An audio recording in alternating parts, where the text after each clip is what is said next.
Whew, that's the ticket. It's 4 degrees right now, a little cool, overcast. Bees are really slow, but I'm looking at the forecast, and I don't know. So I'm just pushing through, pulling these strips. It's working. The bees aren't really moving much, but I'm able to do the work without too much casualty. So I think I'm just going to chip away at this job here. Chip away, get this job done. Oxalic acid starts tomorrow, so I'll have Carrie on that job. So I'll just kind of poke away at this, maybe get my wife to help me with this job too tomorrow. And if I can get through 500 or 600 hives a day, it's only going to take me a couple days to finish up what's left. Doesn't matter how much smoke we use. Basically it just tells them to settle down, let me do my work.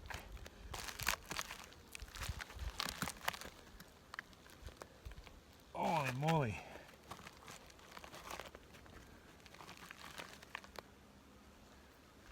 It's one of the biggest problems with fall application of these strips.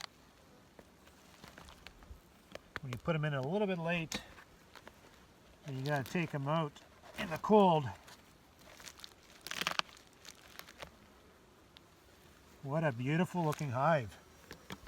Ideal. Like they're down below the honey rim. We're just seeing the top of the cluster here, and this is a box of bees. Packed full of honey, just beautifully organized. Love it.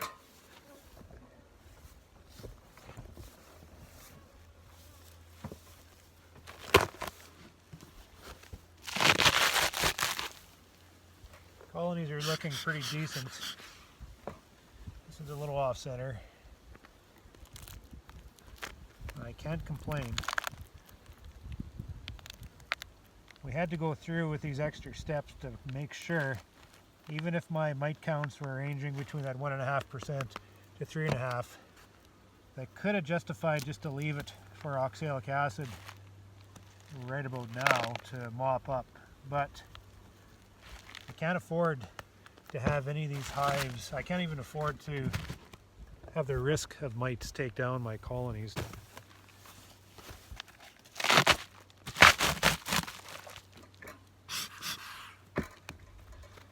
Quiet colony.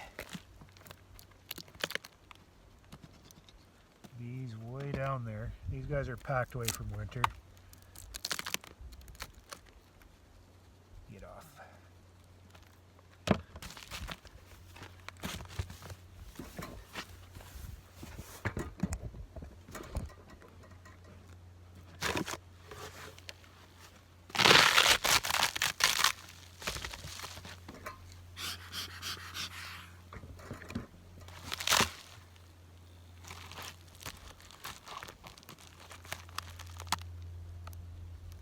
Oh, it's so painful pulling some of these strips out. But there's not much we can do about it.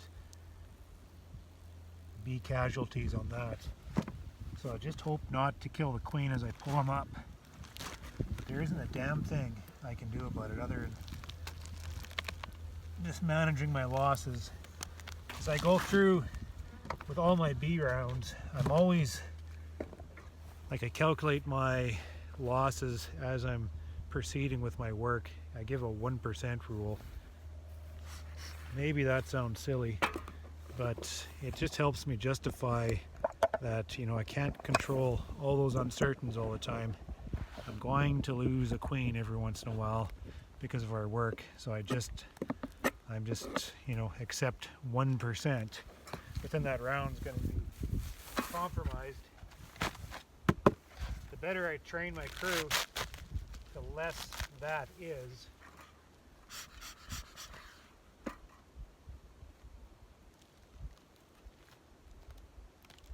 The more care that I take, the less that is. But 1%.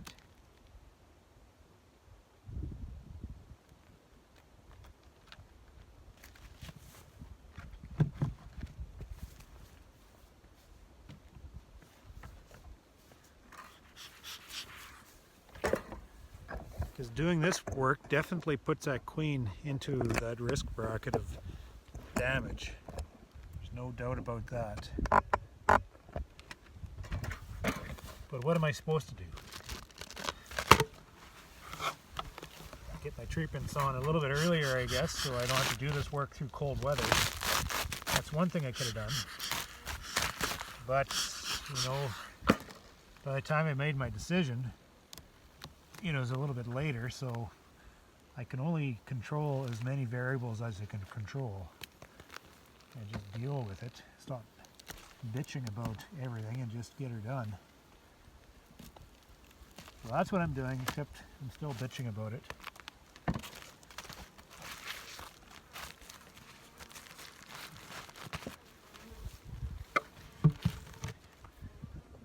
If I can protect these colonies, I'm running probably an average, well, these are cold clustered bees right now, and I'm looking at 1, 2, 3, 4, 5, 6, 7, 8 from the top here, that cluster, and these bees in the fall are pushed down to the bottom. I'd be counting a box of bees below here. I got to protect the integrity of my nest from those little bastard mites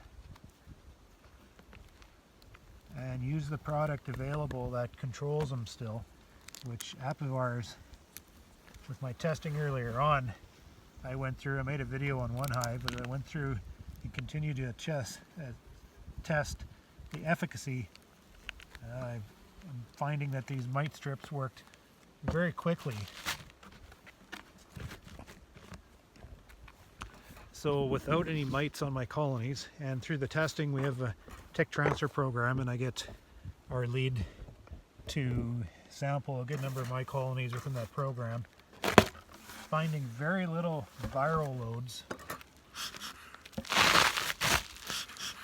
very little nosema loads. So my bees are fairly clean. I'm very happy with that. That means they're going into winter in good shape. And you can see that too. The amount of time and effort and money I put into these colonies this fall. We had a very tough season with drought, but I was right on top of the issue with feed and supplements just to protect that development of that winter nest. And I think it's starting to express itself now. Basically what we see now is our winter nest. Especially cold clustered like this, they're nice and tight, so they can't lie to you. 2 weeks ago in 30-degree weather you look and you're like, but they're sure spread out. Here they sure tighten up. So I'm looking at 8 frames of bees here. Here all the way to here. Down to the bottom. What more do I want than that, eh?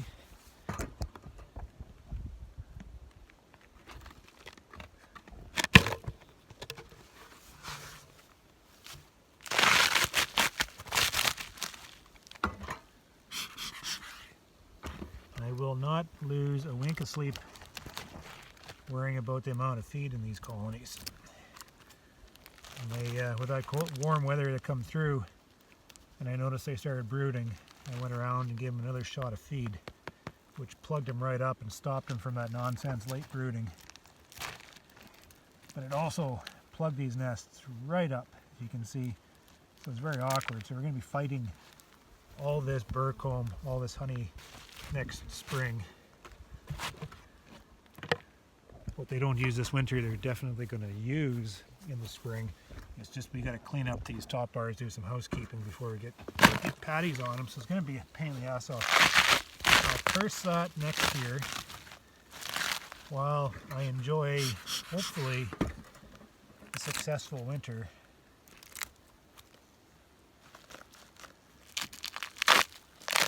Where is this? Oh, here's one. Look at the mess of burr comb. Ay, ay, ay. We're going to be making a lot of wax as we clean up these hives. Some of this is painful. It's just, I hate working bees when it's cold. and they're so lethargic and they won't move.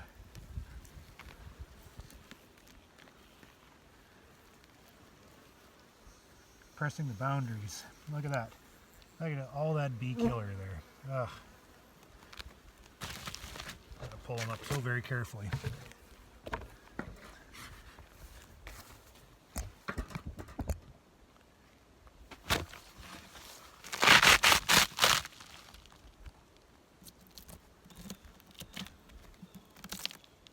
Way down there. This is a smaller colony.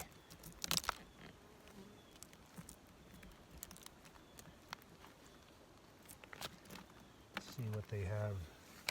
There's bees in this box. Just for curiosity. Look at that. They're just hiding down below here. Decent little cluster. Smaller nest. But packed away ready for winter all the same. Well, that's why. Because they're a nuke. Oh boy.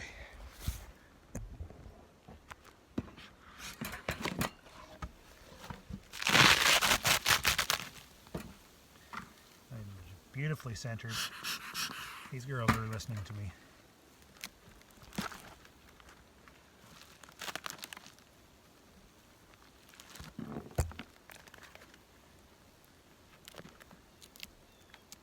Ah, come on.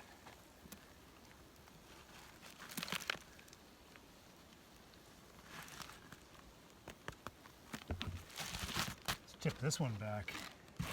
What do we got? This one is a no tag, so this is a box of bees. Dripping bees from those frames.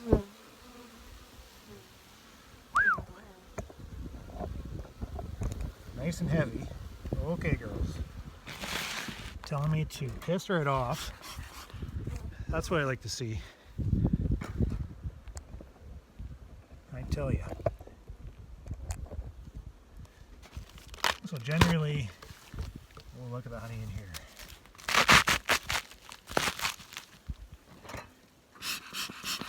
I'm just going in, pulling the strips, closing it back up. I'm not doing anything more than that.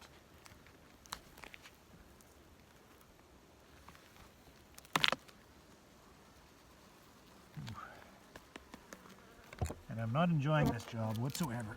Other than seeing my babies again. It's been weeks since I've seen my hives. It's nice to see where they're at. You just kind of lose track after about 3 or 4 weeks, like, okay, what's actually going on?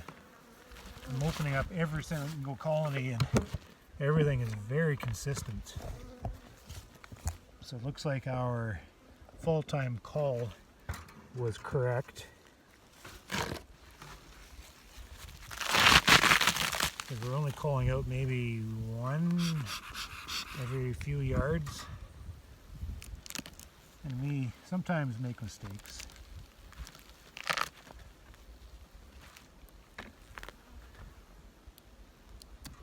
But I'm sure happy the way the feed program followed through with building that integrity and within my colonies here. It's just the feed program built my winter nests, and we just fortified their diet so they are able to build themselves a very well established winter nest.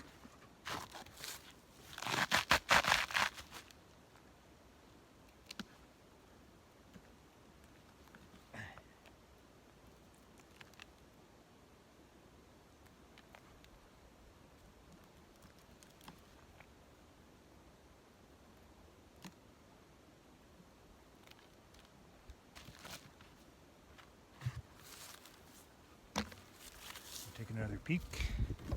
This looks like a nice colony. This is a last year's hive, so it's probably got some piss and vinegar in it. Oh yes. Box of bees. Dripping from the frames.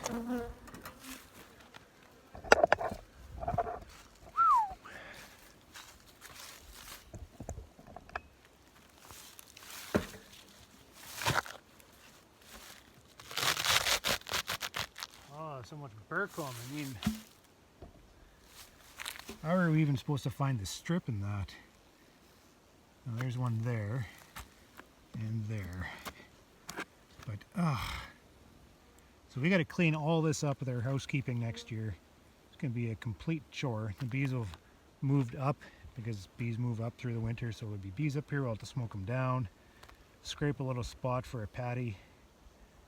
Heck of a lot of work, you know, but that's what you get. That's just a detail, really.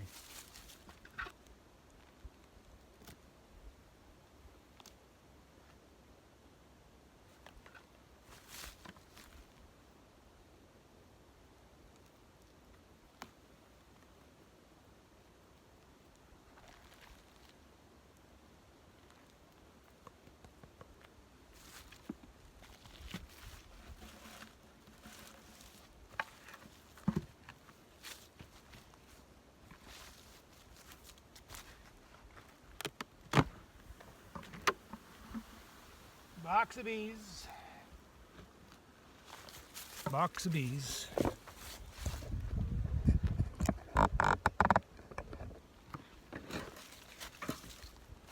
Whoop. That's a good way to start a fire.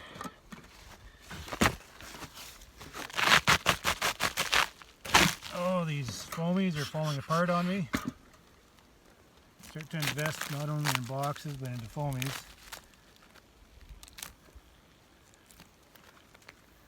These bees, the more that I breed, the more chewier they're getting. They're sure starting to devour the plastic. They chew on the wood. I don't think that's a bad trait. Maybe they'll be chewing on the ankles of those little bastard mites.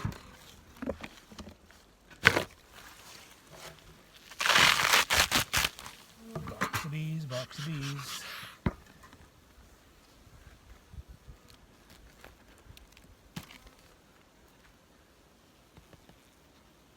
It's nice when they're smooth. They just slide right out. This one too. Makes my job a little easier. So that's pretty much what I'm up to. I'm going to be doing this for the next 2 or 3 days. It's cool weather work. Enjoying the look of my colonies. Nice to see them again. I'll show some oxalic acid work starting tomorrow, so you know, get that vaporizer going and blast these babies with oxalic acid, as we typically could do in the fall. Hopefully I was able to push back that reestablishment of that brood nest as they were trying to spark it up again throughout warm late fall weather. It looks like they're fairly content and ready for the shed, so I wouldn't be surprised if I start moving in the next 10 days. But the important thing is to get this work done, so if fall all of a sudden turns straight into winter within like a day, I don't get caught with these strips in my colonies, because I do not want them to remain in my colonies all winter. I get a lot of question on why I don't just leave them. It'd be easier just to leave them, but it's that continued exposure of that amatraz I don't want to influence my hives. It can't be good for them. I don't know if you guys notice when you put these strips in the spring, but you put, you know, first thing out, you drop the strips and that yard just turns shitty. I don't want that kind of induced stress in my shed when they've been cooped up for 5.5 months. So that product is out, so those colonies are clean and resting easy all the way through winter until I piss around with them again with treatments. Right, so at any rate, that's what I'm doing. Having fun.